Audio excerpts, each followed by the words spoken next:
નમસ્કાર દર્શક મિત્રો, એચડી ન્યૂઝમાં આપનું હાર્દિક સ્વાગત છે। હું છું આપની સાથે આરડી વાઘેલા। જોઈએ આજના મુખ્ય સમાચાર। અંકલેશ્વરના ભરણ ગામની સીમમાંથી વિદેશી દારૂનો જથ્થો ઝડપી પાડતી એલસીબી। અંકલેશ્વર તાલુકાના ભરણ ગામની સીમમાં મંદિર પાસેથી ભરૂચ એલસીબીની ટીમે ₹15.16 લાખનો વિદેશી દારૂ ઝડપી પાડી સ્વિફ્ટ ગાડી મળી કુલ ₹17.16 લાખનો મુદ્દામાલ જપ્ત કરી કાર ચાલક તથા વિદેશી દારૂનો જથ્થો મંગાવનાર અને મોકલનાર ઇસમોને વોન્ટેડ જાહેર કરી વધુ તપાસ હાથ ધરી છે। ભરૂચ એલસીબીની ટીમ અંકલેશ્વર વિસ્તારમાં પેટ્રોલિંગમાં હતી તે દરમિયાન ભરણ ગામની સીમમાં તળાવ નજીક વિદેશી દારૂની કટિંગ ચાલી રહી હોવાની માહિતી મળી હતી। જે મળેલી માહિતીના આધારે રેડ કરતા સ્થળ પરથી અને સ્વિફ્ટ ગાડીમાંથી વિદેશી દારૂનો મોટો જથ્થો મળી આવ્યો હતો।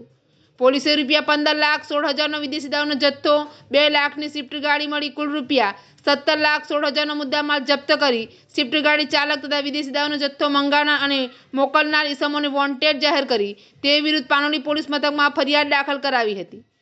એચડી ન્યૂઝ સાથે રિપોર્ટ જયેશ પ્રજાપતિ, અંકલેશ્વર।